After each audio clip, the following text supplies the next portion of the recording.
As adults, we generally have the ability to control our emotions, at least well enough to be successful and hold a job. But even the best of us sometimes are pushed to our limit, and maybe we let our emotions boil over at least a little bit. Children and youth, on the other hand, are much less likely to have learned to hold their emotions in check. And for those who have experienced trauma or have other stressors, escalating emotional outbursts may be frequent and sometimes intense. In this module, we'll talk about students whose behaviors are escalating. We'll look at identifying escalating behavior and then focus on strategies for both prevention and de-escalation. Before we go any further, there is one very important principle of which we must all be aware. Adult escalation tends to increase student escalation. Thus, within everything we discuss, there is the notion of keeping our own emotions in check. We can consider escalation in three big phases. Before, when a student is upset and starting to show signs of emotion.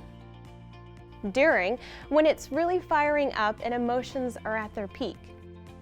And after, when students are coming down and returning to calm. Some students go through all three phases in a matter of seconds, while others may stick in one of these phases and the cycle lasts for hours.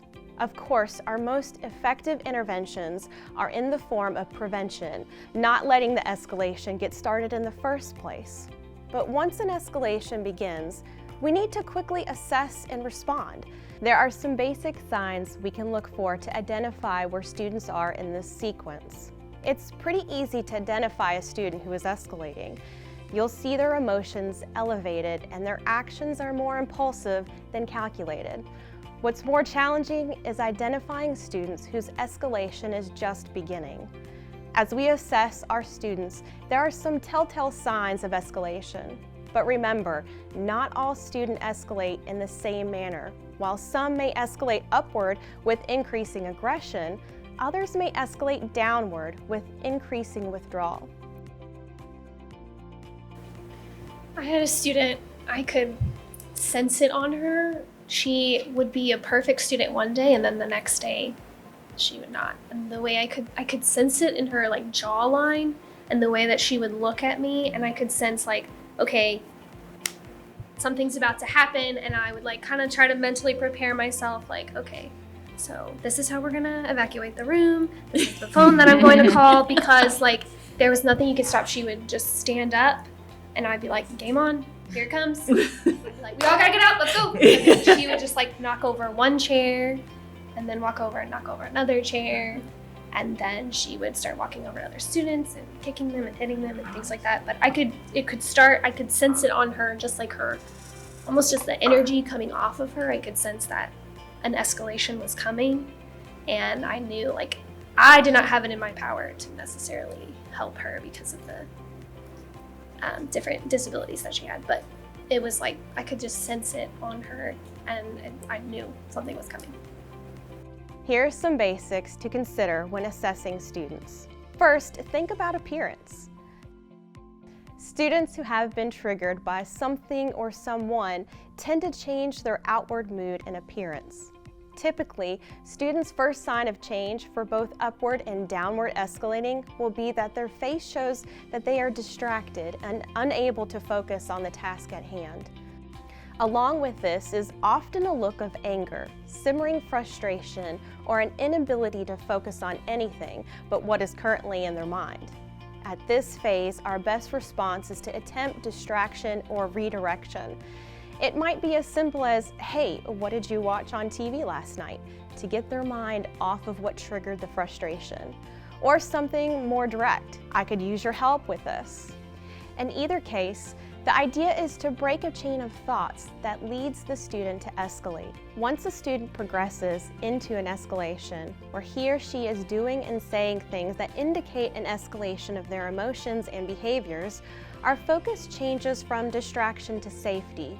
At this point, our own behavior is extremely important, and we may want to go through a quick self-check.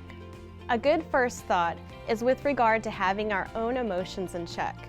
It's normal to feel an escalation of your own heartbeat, to have a lump in your throat, to feeling a shaking in your knees, or even to have a desire to yell. These are all normal human emotional and physiological responses to frustration. Recognizing these signs gives us a chance to take a deep breath and think through a strategy. If we don't feel like our emotions are fully under control, we may wish to first redirect other students. In fact, a smart first move with students whose behavior escalates is to move other students from the immediate location and provide them with something to do.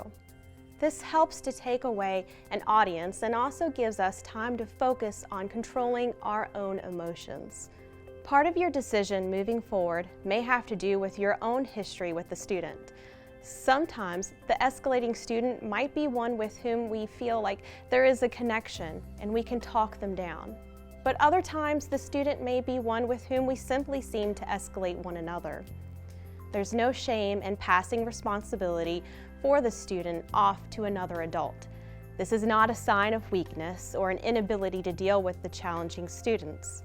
On the contrary, it is a sign of an adult who is in control and has the foresight to make key decisions with regard to de-escalation. The worst thing we can do is show our own escalation, as it is very likely to further escalate the student. Likewise, as we assess the situation in a calm manner, we may determine that another adult in the environment has a better relationship with the student. In such cases, this can be the impetus for having them approach the student. To the extent that it is possible, it's always desirable to have one adult approach the escalating student, while another takes the attention of other students. But another adult is not always available. What other resources do you have in your environment? Think about how you could communicate the need for assistance, how you might move the other students to a safe distance, and what your exit strategy might be if the student escalates to a dangerous level. While it's possible that students may escalate and de-escalate on their own, it's our responsibility as teachers to both ensure safety for all and to attempt to minimize both the safety threats and a loss of instructional time associated with escalation. We've already mentioned the idea of verbal intervention by distracting and redirecting early signs of escalation. Let's dig a little deeper into verbal responses. Here are a couple examples of these simple strategies. I have a Halloween sticker book.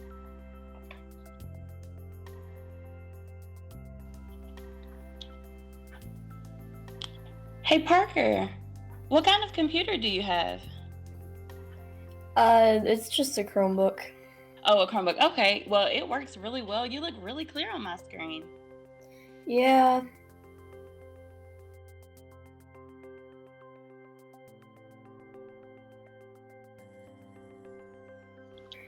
Hey Parker, can you go get your water bottle and grab a quick drink? Yeah, 1 second.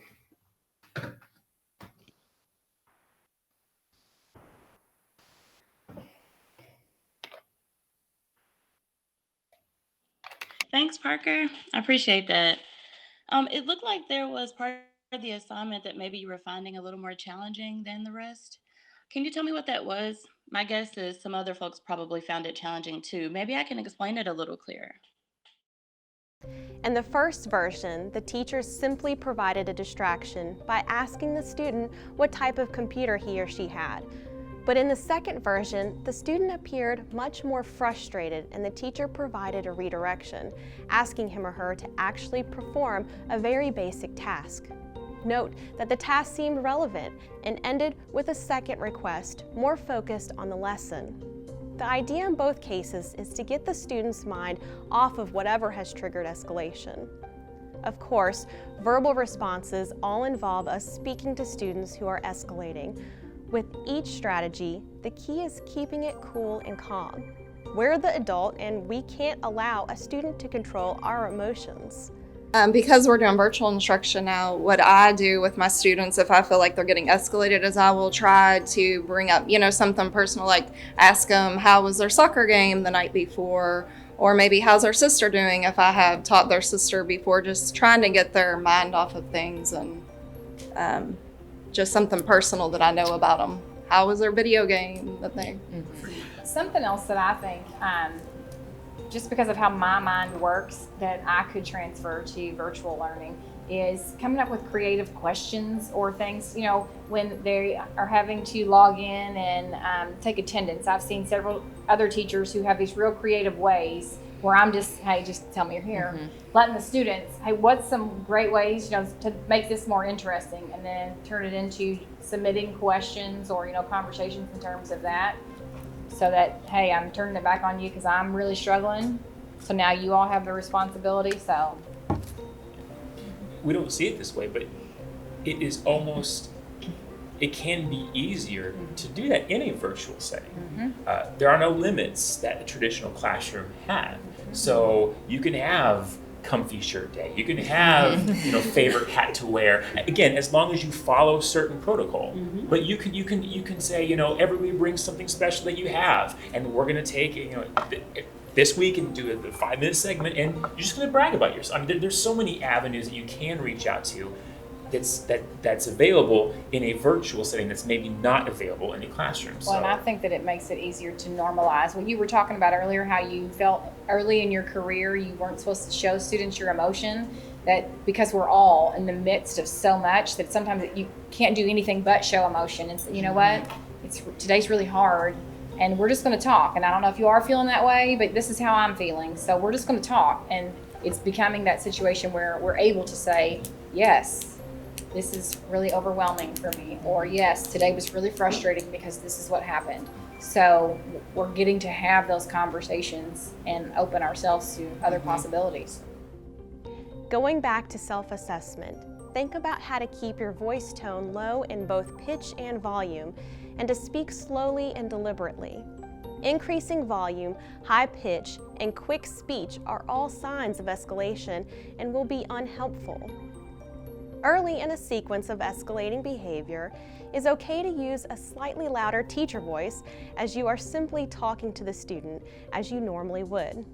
But as escalation grows, we can also use the tone of our voice to indicate mood. For example, when de-escalating a student, we would want our tone to be calm but direct and serious. This should not feel like a conversation overheard by the entire class. This again is why we want to give other students a clear task prior to engaging an escalating student.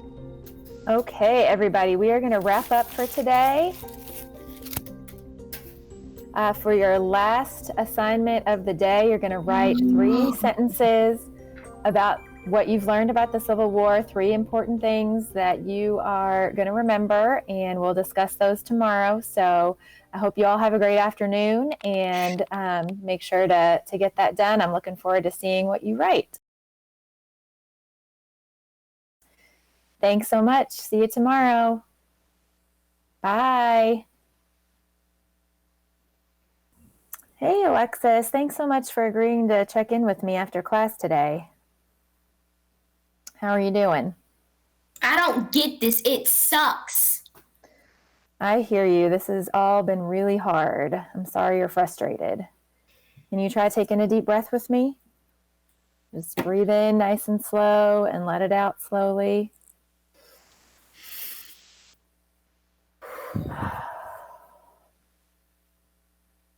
How's that feel?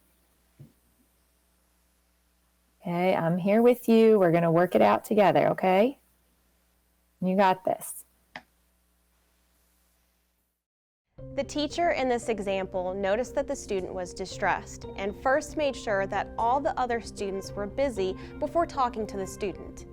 Next, the teacher called the student into a private chat and used the opportunity to help the student de-escalate before moving on to help with instruction.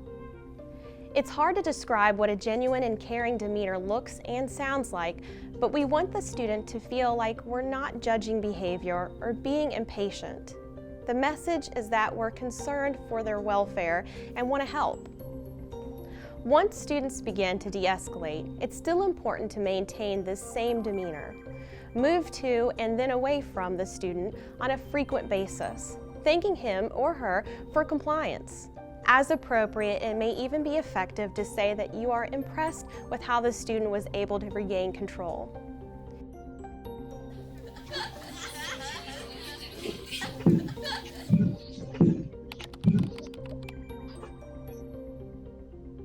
I really think everyone is doing a great job today. Thank you so much for all your hard work and focus. Amy, nice work. Thank you, Bradley. And DC, oh my goodness, you are really rocking it today. Great job. In a classroom setting, the teacher might have been much more specific and thanked the student for regaining composure, but in the virtual setting, this would only have called attention to the student in a more negative way. It's best to keep the public comments focused on positive behavior. Sometimes adults have difficulty with maintaining this caring demeanor and might feel like they're allowing the student to get away with escalation and tantruming. But remember, we're talking about how to handle escalation to keep it from getting worse. Once the entire episode is over and the student is calm, there will be plenty of time to reteach and talk about consequences. Now let's look at some nonverbal strategies. Note that the verbal and nonverbal strategies are not necessarily mutually exclusive. It's reasonable to consider how combinations of multiple strategies might be effective for a given student or situation. There are times when attending to escalations can maintain them. For example, if the purpose of a student's tantrum is to get your attention, then providing too much attention can keep it going and make it more likely to happen again.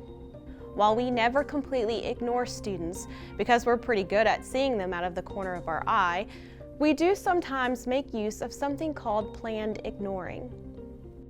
Planned ignoring simply entails removing direct attention as a student escalates, but returning to direct attention anytime the student is engaging in more positive behavior. Importantly, when attention returns, it must be positive or it will simply elicit a return to escalation. Planned ignoring can be a very effective strategy under the right circumstances. However, keep in mind that the term ignoring describes what the student is experiencing. We don't actually ignore students as we are still aware of where they are and what they are doing. In addition, at some point, behavior can be too dangerous or too disruptive to ignore. This strategy is mainly useful with milder escalations and with students craving adult attention. Here's an example of a teacher using planned ignoring with a student who craves attention. All right, next I'll need you to get out a piece of paper. Yeah, what about toilet paper? AJ, please get out a piece of paper. I don't have no damn paper. Hey, I need you to go ahead and mute yourself for now, and I'll get right back to you, all right? Okay. Class, what I'm also going to need you to do is get your protractor out, and I'm going to also need you to get out a nice sharp pencil so you can draw nice sharp lines.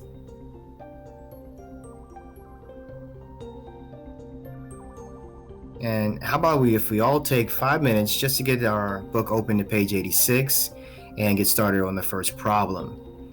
And then we'll have our group discussion. Thank you.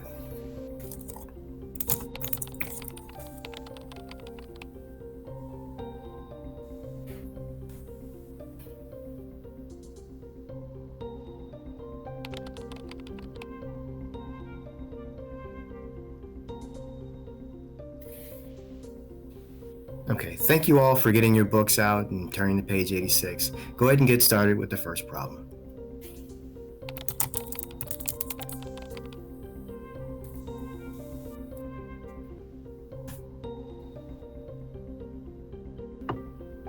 I need paper. Oh, hey, don't even worry about it. We're not turning this in, so you can grab another piece of paper that you've already got something written on. You can use the back side, and that will be just fine.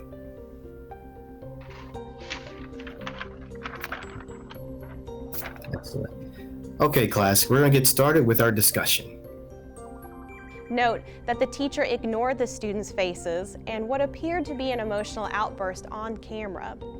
The focus remained on getting the lesson underway. Attention was not given to the student until he or she complied with a basic direction. In this manner, the student is learning that tantrums and escalation are not helpful in forcing teacher attention. A big part of nonverbal intervention is in the manner in which the teacher is able to use gestures, facial expressions, and body language. In addition, private messaging may provide another valuable manner of providing nonverbal intervention.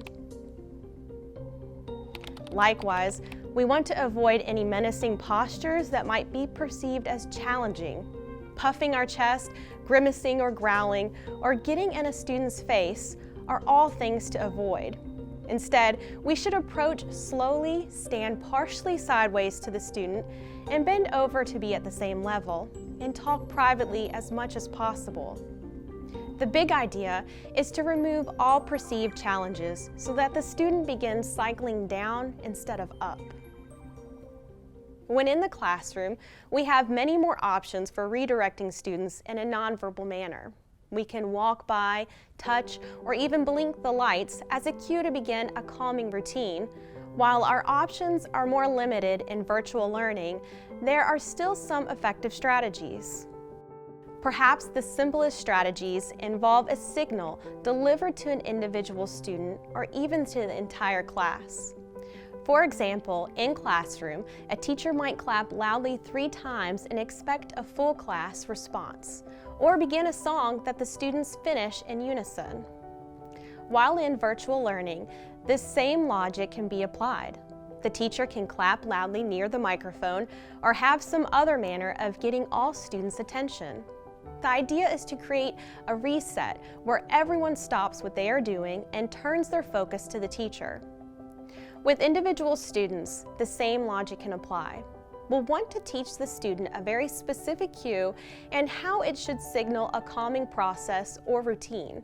It's important that the students see the prompt as an assistance from the teacher rather than a scolding. Watch how this teacher uses an environmental prompt with an individual student during virtual learning. So again, I really want to help you get on track when you get frustrated. So I think you already have like 2 or 3 good strategies, right? Yeah. And you just have to remember them when you feel stressed. Okay. And so I'm going to help you out with that. We're going to have a signal between you and me that nobody else knows about. And so when I give you that signal, you know that's when you're going to use your strategy. All right? Okay. And so the key signal that I'm going to do is I'm going to say, my cat just walked in. You know, when I say that, that's when you know, hey, Mr. Ashby's trying to tell me that I need to use one of my strategies. And that's when you use your strategy and nobody else will know about it. And we can just keep on rolling. Sound like a plan? Yes. All right. Okay. Hey, that was a great example. One from your own home. You know, I was just thinking, hey, my cat just walked in. Crazy. Anyway, let's read the following paragraph that we have on page 47. If y'all get your book to that page, please, if you don't mind. All right. Hey, Love, would you mind reading that first paragraph for us? Sure. Day 7. I meet Mary May for the first time. I am expecting a tank of a woman. Instead, I see Mary Poppins. In this example, the teacher provided a student with a very specific prompt and was able to use it during virtual learning without other students being aware that it was being done. In this way, the student gets some very specific help from the teacher without having to be the focus of the entire class. In this case, the prompt was verbal, but it did not involve any real conversation and could just as easily have been a gesture of some sort.